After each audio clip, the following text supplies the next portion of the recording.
This is the loudest intro I've ever done. How's it going, everybody? Welcome back to the channel, and welcome back to a DIY video, because today we are going to be installing something very special. Well, okay, it's a sway bar. It's not actually that special, but it is one of my favorite mods. Where did I put it? I found it. This is a 034 Motorsport's rear sway bar. A solid rear sway bar with adjustability, as you can see with these holes in the end. Now, a lot of you might be thinking, okay, sway bar, cool. Kind of a waste of my time, but it isn't. You see, a rear sway bar, or a front sway bar, depending on your car, is actually a really good and cost-effective way to make your car handle better without breaking the bank. This was $320. Actually, it was $250. I bought it secondhand from somebody who wasn't using it anymore. Never had been on a car though, so basically new. A rear sway bar prevents body roll. Now, body roll is something that you can observe in pretty much any car, although it is a lot more noticeable in stuff like SUVs, trucks, and vans. Without getting too technical into this. Yeah, and of course he did anyway. So I'm just going to skip past it. If you'd like, I will do a video on camber and body roll sometime in the future. But I digress. So this, instead of doing coilovers, which are something you have to actually know how to adjust and change spring rates, heights, and all of that stuff, along with dampening, or camber adjustments in the front, 034 will sell you a lower control arm and I believe a lower ball joint that will change the camber in the front, and I believe a bunch of changes in the back as well. Whereas this will eliminate body roll in the rear, and according to Jason Camisa and Derek Tam-Scott of the Curmudgeon Show, a part of the Haggerty Podcast Network, this sway bar is the best thing you can do to make sure that your Mark 7 handles like a dream. So now, what are we going to do to get this on the car? Originally, I had shot this in a way where I had the rear on ramps because I figured a sway bar wouldn't be under that much tension. It in fact was under a lot of tension, so I'm going to jack the car up and put it on stands, take the rear tires off just to give you a little bit more of a good view of what I'm doing, and then I will explain a bit of what's going on and what we need to remove. Now in my case, I'm going to try to do this without removing anything, but there are some ways you can do this to make it a little bit easier on yourself. Let's go look at this now. Howdy, welcome to the back of my Mark 7 GTI. This is where we will be doing our work today, specifically under here. And this, right under here, is what we need to look into removing. Now, I have a CTS Turbo 3-inch catback exhaust. If you're going to say that, make sure you take a breath before or you'll pass out by 3-inch. Now, if you have a stock exhaust on your car, you will need to lower it by removing these two hangers on either side and either letting it hang or just take it off completely and put a different exhaust on so this thing actually sounds like something. If you have an aftermarket exhaust like mine, there's a good chance you won't need to remove it because there is a lot of room to work with. However, you do have the option to just, again, hanger on either side, and the slip joint at the back of the muffler, just pull it off and only take off the muffler section back here. Some less restrictive exhausts, like the MBRP exhaust, don't have anything back here. They just have a Y pipe going to the tips because they also don't have a muffler. You might have a better chance of making it through this without having to remove that. Now, as of right now, I don't plan to remove it. I think I can get to the sway bar without needing to. We'll play it by ear though, because nothing on this car is easy. Now, the other thing you might want to look into, if you have the bi-Xenon corner sensing headlights like this car has, you might also want to look into removing the your little level sensor in the back. It's very easy to break. Mine has already broken in the past. I've had to JB weld it together. It's not fun, it's not easy, and you do end up having to get under the car again. Just another thing to break on a Volkswagen. So let's get under the car. Let's look and see what the sway bar end links are. There's 2 mounting points to the chassis and 2 end links. Now, I should say while I'm thinking of it, there is a small problem with the end links on this car. This won't shock you if you know Volkswagens, but they're made of plastic. So if you order your sway bar from 034, there's a good chance that they're going to offer to sell you some adjustable metal ones or some straight drop-in metal replacements. I bought mine secondhand off of a guy who never put it on his car and never thought about buying those. So I didn't. I put an order in for them, but they're on back order right now. So for the moment, we are going to be using the plastic ones that came with the car. That also means that I'm going to have the sway bar on its loosest setting because I don't want to put any more tension on those and risk breaking them. As soon as I get the metal ones, I will put them in, and I will do a later on down the line video where I do both and tell you which one I think is better. Or I'll just put it to the hardest setting that it has and see how long it takes to break them, because both are good consumer advice. And that's what we do here. With that choice out of the way, and hopefully a good idea of what you need to do, let's actually get into the car and look at those mounting points. Going into the driver's side wheel arch, I did remove the wheel just so we can have a little bit better access. There's no reason you would have to do this if you're doing it yourself, but that does give me good access to the sway bar end links. These guys right back here, this is your sway bar, this is your end link, and you'll note, if I can get you a good angle, they are in fact still the factory plastic ones. That isn't too big of a problem. We should be able to get away with that for now. And the other thing you're going to want to look at is right there. This mount, if I can get my dumb hand in here. This thing right here is your chassis mount. This is what will actually mount your sway bar to the chassis of the car. This is your sway bar. This is your chassis mount. There's a rubber bushing in here that holds it together so it doesn't squeak. Now, moving a little bit to the right here, you'll notice this green lever here and this sensor. This is your bi-Xeon level control. This arm is very easy to break. This little finger down here has already been broken. I don't know if you can see it very well, but there is still some JB weld left on it. Do your best not to break this if you don't remove it. If you do, you can JB weld it back together and it seems to stay. This has been like this for about a year. I just would not recommend it. If you can avoid it, do it.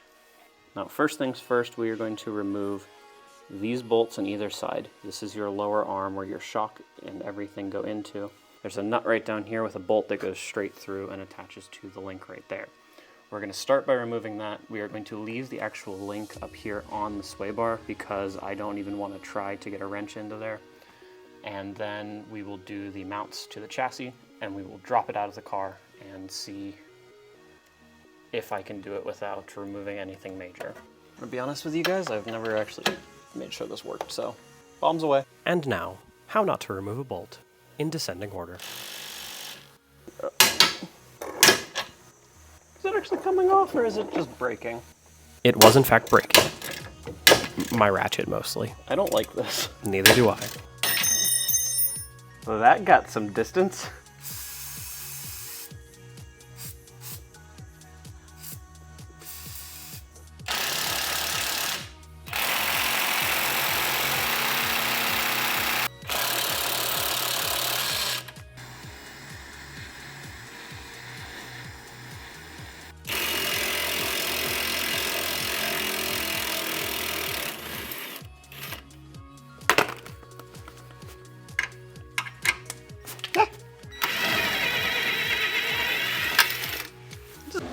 You'll never believe me when I say this, but the other side was just as hard. God, I turned my fan off for this take so you can actually hear me. Bolt came out of the other side just as hard as it was on the other side. Shocking, I know. Now, on the car side, you'll note that the hole where the bolt used to go through is now obstructed by the end link. That is because the sway bar was under tension. As soon as I let it out, it jumped up. I'm assuming that's why it was so hard to get it out, which means when we're actually going to put this back in, I'm probably going to have to put the jack up under here and pick this up a little, which is scary, but not hard to do. Next, we're going to do the chassis mounts. I'm just going to time-lapse that because, well, how hard could it be?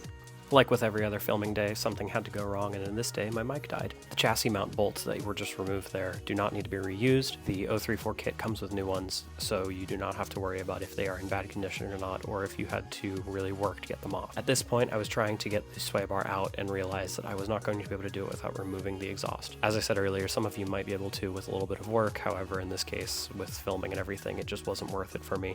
So I just dropped the exhaust, just the rear section though, just the muffler. The rest of it was able to stay, as long as I could pull the one mount off and let the middle section hang.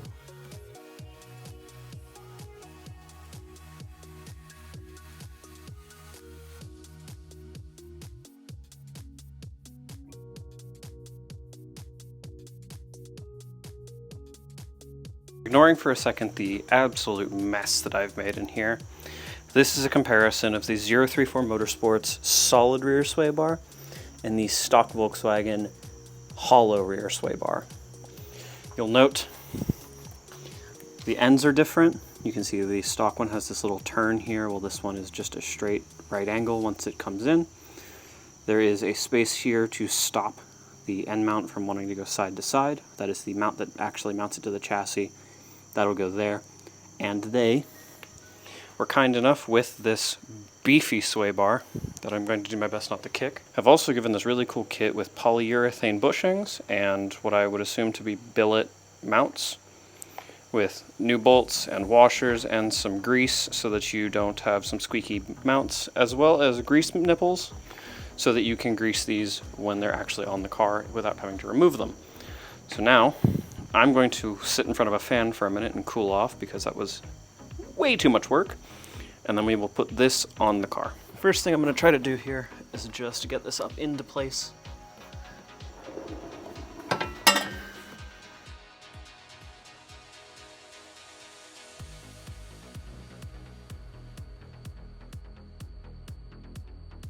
This is resting on the smallest amount of this flange right here. Alright, everyone's safety squints. I have a knife, which I'm going to use to open this little bag here. This is your goodie bag I showed you earlier. See, I can be trusted with a knife. What I'm looking at here, more specifically, is these. This is the new hardware that you are given. Let's see if I can get you a little zoomed in here. You'll note that that is not the stupid star bit that Volkswagen likes to use. It is a normal, it's a normal Allen key style. It should fit on one of these, I hope. You're gonna look at a 6. That's gonna be about what you need to get this in there as tight as possible. Let's move to the part that I'm very excited about. These are your new mounts that will actually hold your sway bar together. They are metal, they are very well made, and they come apart. This is what is actually going to slip around your sway bar. It slides in here oh so nicely. And you can see the grease fitting right down here. That little hole is what injects grease into this little hole through the top and into the actual boot. Now, that's cool, because a lot of things these days aren't serviceable like that. You do need to pre-grease these because they do not come greased in any way, which is kind of a problem if they didn't include some grease in these little pouches. And it's a problem because my grease gun isn't here. Also, it isn't mine, it's Ryan's, and I stole it. And for some reason, he wanted it back. So this is Super Lube. Synthetic grease supplied to you by 034 Motorsports. That will go into the inside of your boot here. Right, now I've used this entire pouch. This is properly greased up. I'm going to slide it over the sway bar and get it into the car, and we will do the other side just the same. I'm going to do my best to aim this down so this grease fitting is accessible from the bottom of the car. So in 6 months, a year, 2 years, when it starts squeaking, I can just get up in there and start the grease. So let's get into that. I'm gonna see if I can get you a good view to watch. Since this one is the only one that you can actually see easily, I would just like to draw your attention to it. I did get it on here. I slipped the rubber ring on here and then put this on over it so that I can mount it up into place. Now that shouldn't be too terribly hard. First bolt should go in pretty easy. Then I'll do the other side, which is going to make it easier to align. Alright, for some reason my camera decided that recording was for squares and it didn't want to do it. So now I have the lower bolt in here. This is all mounted up. You can see it isn't going anywhere. It'll rotate up and down because it is not screwed into the arms here yet, or on this side either, but it is not going to move forward or backward. So now we just need to get the links in on this side and on that side. I'm going to reuse the ones that came with the car because I will most likely order some metal ones from 034. That is just because I would like them to not break, because I'm almost entirely certain that the ones that I have on here will break at some point if I were to actually give this thing like a proper send into a corner. So I'm going to do everything I can to not make that happen. So we're going to put this in the loosest setting.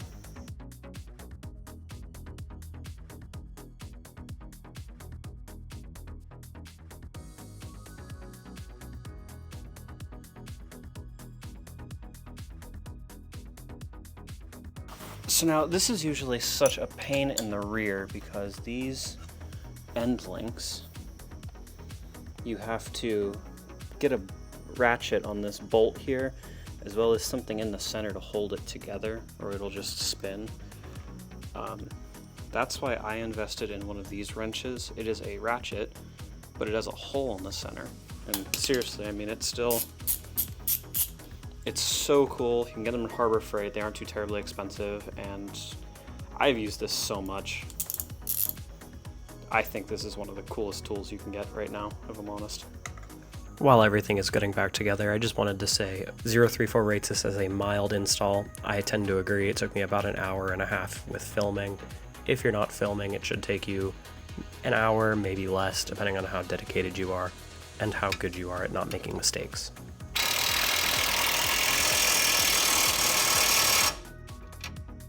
Now, if I'm honest, I don't actually believe that any of you want to actually see me put this exhaust back onto the car.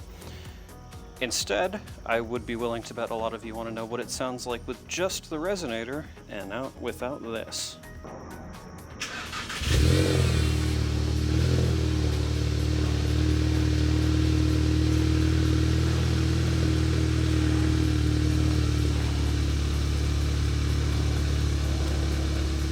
You know, I'll be honest, doesn't sound much different.